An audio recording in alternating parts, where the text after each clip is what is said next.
Jake Paul. All day, every day. Why? Just think he knocks him out cold.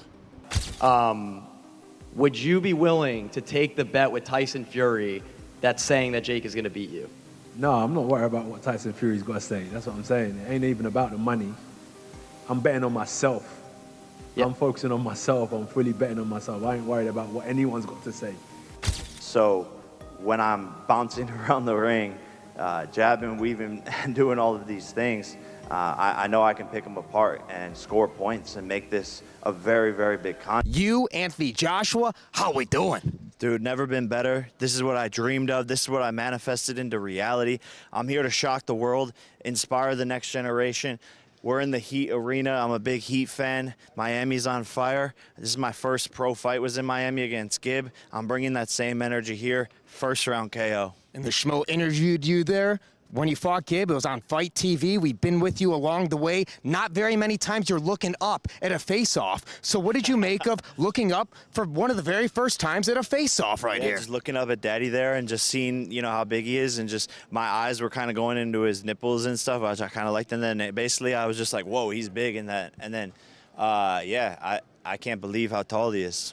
Is this chain really on the line for the winner? I don't know if it's confirmed, but I mean, I'm down. But he has to put something up, too. There has to be something in it for me. You say this is the biggest upset that's going to be in boxing history, right up there with 42-1 with Buster Douglas. Yep. What is the headline going to be when you knock this guy out and he's laying on the canvas? The drama surrounding the Anthony Joshua versus Jake Paul fight just exploded to a new level. In a stunning moment that rocked the press conference, Tyson Fury himself crashed the event to deliver a bombshell prediction. The heavyweight champion didn't just suggest an upset was possible. He boldly declared he would bet a staggering £1 million on Jake Paul to knock Anthony Joshua out. Fury praised Paul's power, his new heavyweight physique, and his rising momentum, framing him as a legitimate threat to a champion he labeled a spent force. Would you be willing to take the bet with Tyson Fury that's saying that Jake is going to beat you? No, I'm not worried about what Tyson Fury's got to say. That's what I'm saying. It ain't even about the money. I'm betting on myself. Yep. I'm focusing on myself. I'm fully betting on myself. I ain't worried about what anyone's got to say.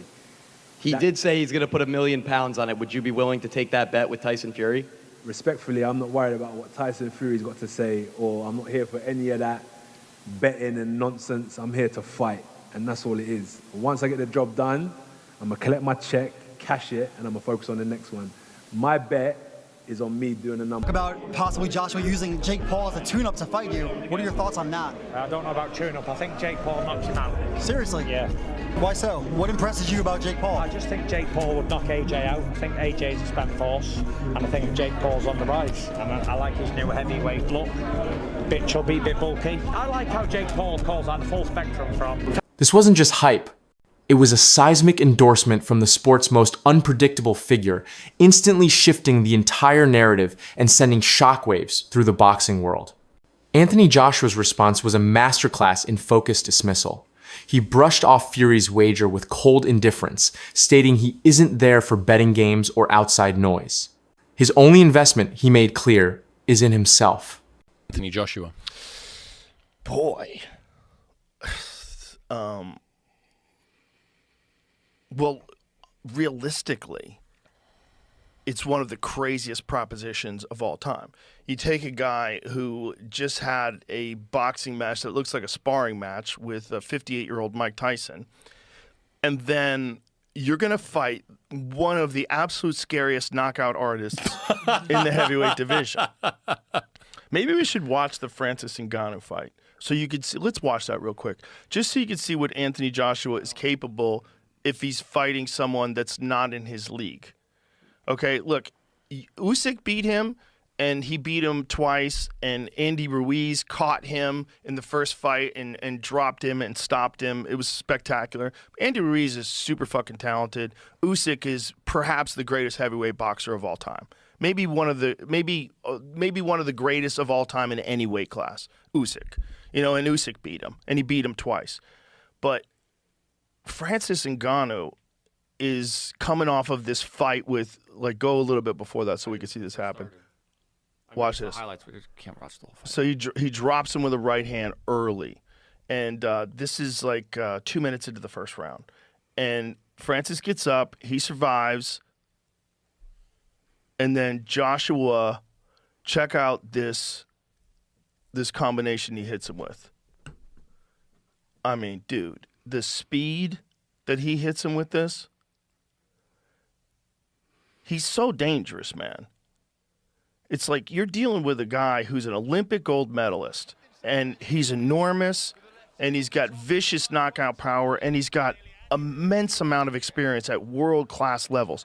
Just think about what we said earlier. Fought Usyk twice. Fought Andy. Anthony Joshua definitely doesn't struggle, and that's against guys who are of a similar stature to him. When he won his first world title against Charles Martin, he was a taller heavyweight. Not taller than AJ necessarily, but a heavyweight of taller stature, and he got that one with a very simple knockout. It was one of the easiest fights of Anthony Joshua's career. He had a war against Vladimir Klitschko, but again, he was highly competitive and eventually managed to get Klitschko out of there. In the Kubrat Pulev fight, while it was a mixed performance, he did end up producing one of his best knockouts. Similarly against Robert Helenius, whilst AJ probably didn't put in one of his best performances again, it ended in another dramatic knockout. He was punch perfect against Otto Wallin, in my opinion, and he had that absolutely devastating knockout win against Francis Ngannou, who, of course, an absolutely enormous man with a fantastic chin, or so it seemed until Anthony Joshua got his hands on him. Even earlier on in his career against the likes of White, Brazil, and Molina, these were all taller heavyweights who AJ dealt with consummate ease. Of course, most recently, he had that loss against Daniel Dubois, but we can't say that Daniel Dubois... Joshua's message was simple and intimidating.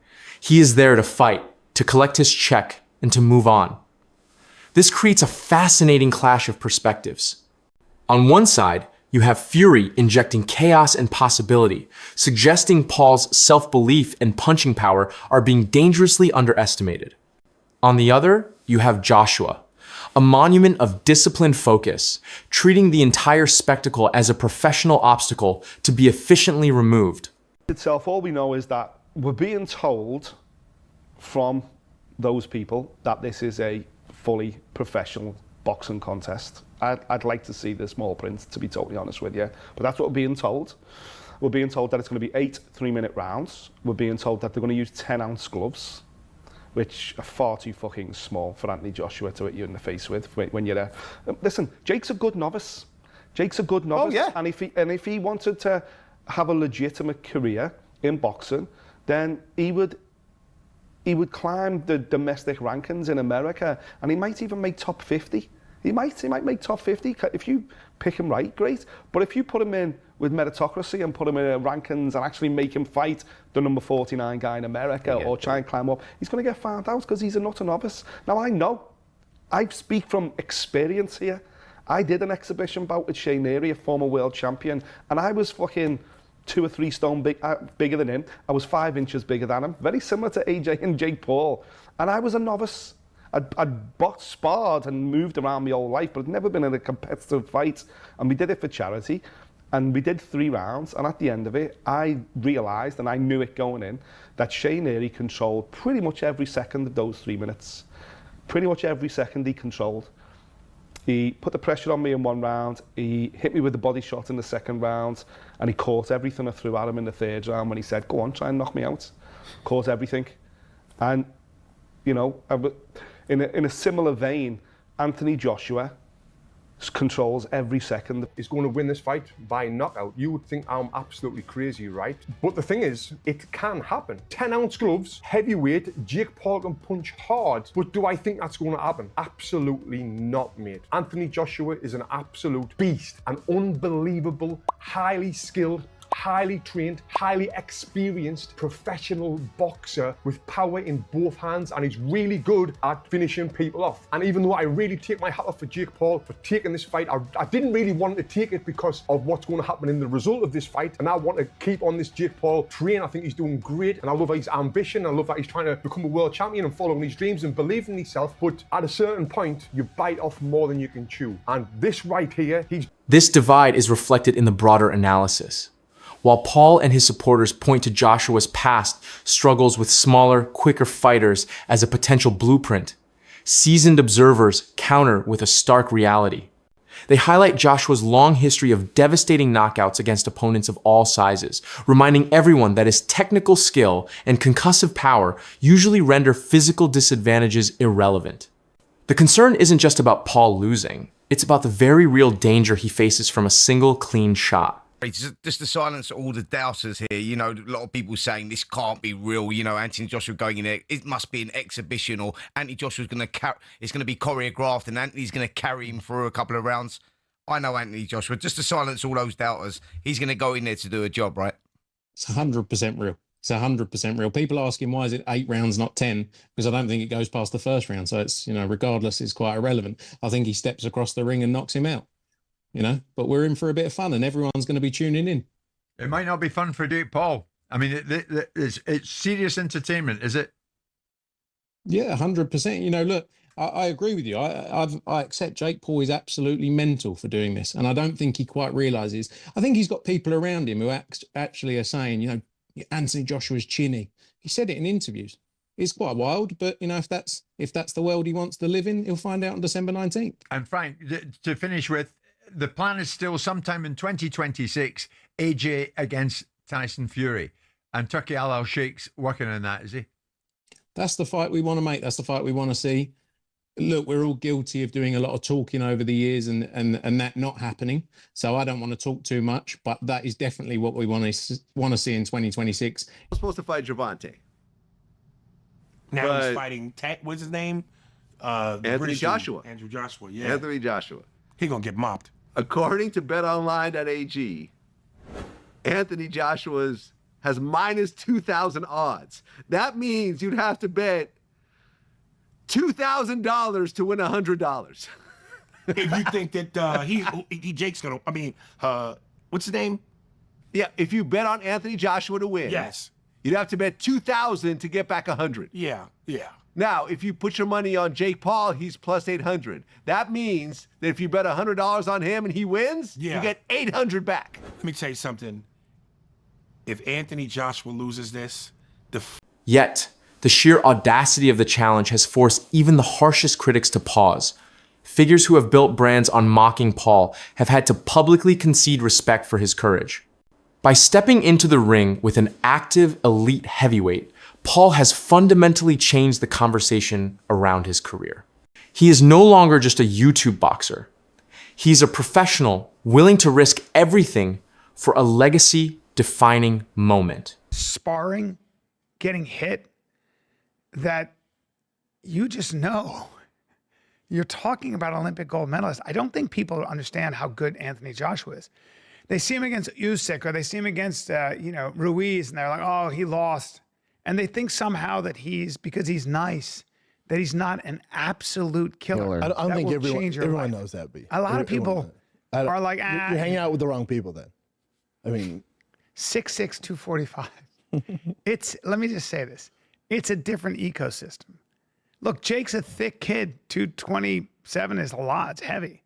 He's big. He's athletic. But this is different. You're not Usyk. You ain't Usyk. Jesus. You're talking about a very different athlete. Do you want me to go now? Please. With all your rambling here? Please. Dude, first of all, before I go in on the cojones on Jake Paul, you have got to. That's what I said. Whatever the fuck your criticism of the guy is, whatever. The cojones, the huevos on this fucking kid. I agree. To step in there with fucking Anthony Joshua is insane. He deserves all the money. With 14 ounces. And what he's doing is flipping boxing on its fucking head. And this is exactly what he's there for. He's doing exactly what he said he was going to do. Kudos to him. Kudos to him. 100%. Now, what bothers me is when you and other people go, I mean, Jake's 6'1", 227. I mean, it's insane. The other guy's 6'6". Jake could be 6'10". I know. 300 pounds of shredded. What you guys are missing the mark on is Anthony Joshua is a gold medal winner in the Olympics. High level professional. High level. No, hold on. World champion. So I don't like it when we're talking like, dude, he's it's so not much, a physical so much thing, bigger. it's a skill thing.